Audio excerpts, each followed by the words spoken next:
PSN ini diberlakukan di berbagai wilayah dan melakukan perampasan tanah kepada tanah-tanah rakyat, tanah adat dan tanah pribadi bakal individu di seluruh wilayah. Karena itu kami meminta dukungan kepada seluruh rakyat Indonesia. Karena apa? Gugatan ini menjadi parameter kalau kita berhasil melawan oligarki di PIK 2, insya Allah kita juga akan mampu menumbangkan oligarki-oligarki, naga-naga atau cacing-cacing lainnya di Republik ini. Takbir! Yang kedua, saya ingin tegaskan bahwa pengadilan adalah sarana untuk memperjuangkan hak.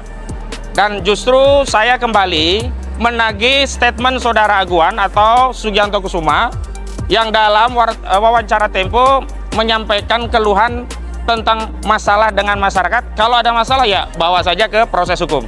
Dan hari ini kami membawa proses itu ke proses hukum sebagai bentuk ketaatan kami pada konstitusi. Kenapa? Karena kami mengakui di negara ini hanya ada satu negara, yakni Negara Kesatuan Republik Indonesia. Jadi tidak ada Negara Kesatuan Republik Aguan, tidak ada Negara Kesatuan Republik Antoni Salim, tidak ada Negara Kesatuan Tommy Winata dan yang lainnya.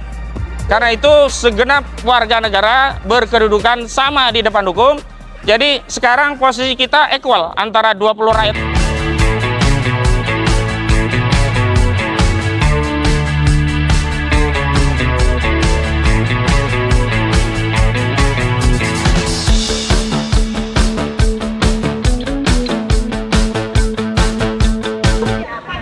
Alhamdulillah baru saja kita sudah memenuhi panggilan sidang kedua. Tim advokasi membela ya apa istilahnya morteper ya, melawan oligarki rakus perampas tanah rakyat ya. Kami tim kuasa hukumnya dengan para prinsipal penggugat yang hadir juga ada dari FPPI Front Forum Purnawirawan Pejuang Indonesia, ada dari Aliansi Rakyat Menggugat, dan sejumlah individu, ada Bang Edi Mulyadi, ada juga Bang Rizal Fadila dan yang lainnya. Yang bisa kami sampaikan ada tim kami, ada juga Bang Herman Kadir dan yang lainnya. Yang bisa kami sampaikan poin-poinnya yang pertama adalah hari ini lagi-lagi yang datang hanya Surtawijaya dan Mas Kota. Jadi pihak-pihak yang sebelumnya sudah dipanggil dan patut ya, panggilan itu sudah patut sampai hari ini juga belum hadir. Misalnya Kementerian Keuangan sudah dipanggil patut, kemudian Antoni Salim tergugat 2 juga sudah dipanggil patut tapi tetap juga tidak hadir. Kemudian ya ada juga Joko Widodo. Joko Widodo udah jadi kodok. Ya, yang kita ketahui belum lama ini mendapatkan predikat sebagai tokoh terkorup dunia. Ya, Saudara Joko Widodo sebagai salah satu tergugat sebelumnya sudah dipanggil di alamat Joko Widodo di Desa Sumber, Solo. Dan kemudian juga Erlangga Hartarto yang beralamat Jakarta Selatan sebelumnya juga sudah dipanggil dan sudah patuh, sudah diterima. Dan kemudian juga ada PT Kukuh Mandiri Lestari, dan ada lagi turut tergugat Kementerian Keuangan. Nah, hari ini sesuai dengan petunjuk majelis hakim sebelumnya, kami diminta untuk menyerahkan alamat dari Saudara Aguan atau Sugianto Kusuma, dan tadi kami sudah serahkan berkas tentang alamat yang bisa digunakan untuk memanggil Saudara Aguan karena sebelumnya dalam panggilan rilis kembali dan alamat tidak ditemukan. Tadi ada 2 opsi yang kami berikan. Yang pertama, kantor Agung Sedayu Group. Ya, mustahil kalau Agung Sedayu Group tidak bisa ditemukan kantornya ya. Wallahualam, saya nggak mau bilang apa lagi kalau sampai kantor Agung Sedayu Group nggak tahu. Dan alamnya sudah kita lengkapi. Dan mustahil juga sampai kantor Agung Sedayu Group di sana nggak kenal Saudara Aguan gitu ya. Tapi kami juga kasih alternatif yang kedua, yakni alamat pribadi, yang itu tercantum dalam akta perseroan PT Alam Pustaka Jaya, yang ini merupakan salah satu induk dari perusahaan Agung Sedayu Group. Di situ ada nomor induk kependudukan Saudara Aguan, tadi juga sudah kami bacakan nomor NIK-nya, juga alamatnya ya, yang ada di Pluit, lengkap, nomor, jalan, kecamatan, kelurahan, kami sudah lengkapi. Dan nanti majelis hakim akan memanggil pertama ke kantor Agung Sedayu Group.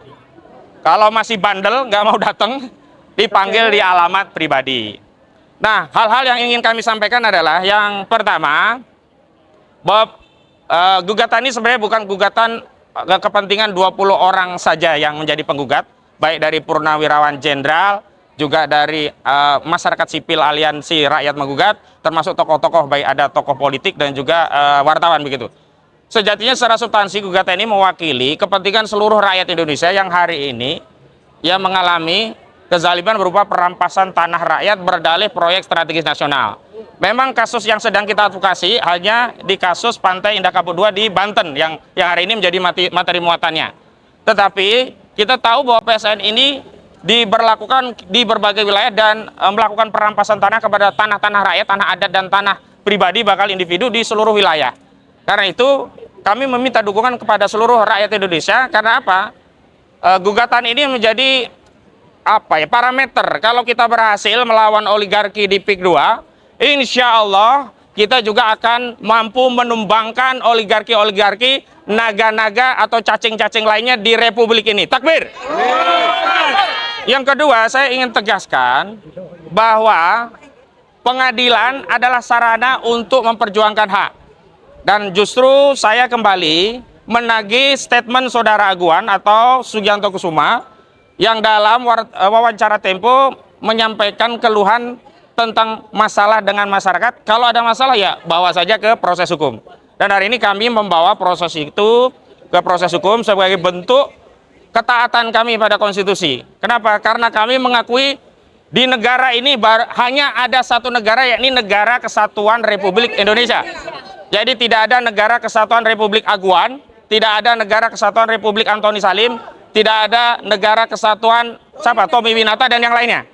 Karena itu segenap warga negara berkedudukan sama di depan hukum. Jadi sekarang posisi kita equal antara 20 rakyat penggugat itu dengan Antoni Salim, dengan Aguan, dengan Airlangga Hartarto, dengan Jokowi itu equal, sama-sama rakyat di hadapan hukum. Karena itu saya menanti sikap kesatria dari para pihak yang kami gugat ini untuk datang ke pengadilan untuk membuktikan bahwa mereka tidak melakukan perbuatan melawan hukum. Tetapi kami tegaskan dalam gugatan kami bahwa para tergugat ini telah melakukan perbuatan melawan hukum. Berupa apa? Ada 8 poin materi gugatan yang sudah kami edarkan materinya. Dan yang paling krusial adalah terkait PSN yang sebelumnya diklaim itu terjadi di seluruh wilayah yang dibebaskan oleh Agung Sedayu, oleh PIK Pantai Indah Kapuk II. Ternyata 2 kali Kementerian ATR atau Kepala BBN Nusron Wahid menegaskan bahwa PT Pantai Indah Kapuk II ini PSN-nya belum ada izin. Berarti proyek Pantai Indah Kapuk II yang di PSN-kan ini adalah proyek ilegal. Jadi pilihan proyek ilegal itu tidak ada. Pertama misalkan diperbaiki RT RW-nya oleh Pemda, baik provinsi, kota maupun kabupaten. Tidak boleh juga melakukan penyelesaian peruntukan lahan melalui Kementerian ATR atau Kepala BBN. Yang ada opsinya hanya satu, seret pelaku yang mengadakan proyek ilegal di Republik ini ke pengadilan. Jadi begitu, dimintai pertanggungjawaban. Mereka harus tanggung jawab. Kenapa? Tanggung jawab pertama terhadap kecelakaan yang terjadi. Ada yang cacat, ada yang meninggal dunia, ada polisi, ada kerusakan. Tanggung jawab juga ada mobil-mobil tak berplat, ada sopir-sopir yang tidak punya SIM. Ini beroperasi untuk melayani kepentingan proyek Pantai Indah Kapuk II. Padahal proyeknya sendiri sekarang tidak berizin, gitu loh. Dan Nusron Wahid yang menegaskan bahwa proyek ini tidak berizin, belum diurus rencana tata ruang dan wilayah. Izin prinsipnya, izin lahannya belum ada. Karena itu tidak boleh ada opsi yang kemudian justru melegitimasi ilegalnya proyek ini dengan cara apa? Misalnya tadi, memperbaiki RT RW-nya, atau misalnya kedua, peruntukan lahannya disesuaikan dengan kehendak dari proyek ini. Ini namanya negara kalah melawan oligarki. Apakah kita ridho negara kalah melawan oligarki?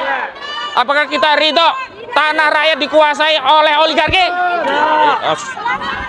Ya. Dan yang ketiga, saya berterima kasih kepada segenap masyarakat yang turut hadir sidang. Alhamdulillah tadi semangat kita luar biasa. Sampai emak-emak luar biasa juga begitu. Dan saya ingin menegaskan bahwa perjuangan ini memang bukan milik kita dan memang tujuannya adalah untuk seluruh rakyat. Dan saya menginformasikan tanggal 8 Januari 2025 bertempat di Desa Kohot, Kecamatan Paku Haji, Kabupaten Tangerang.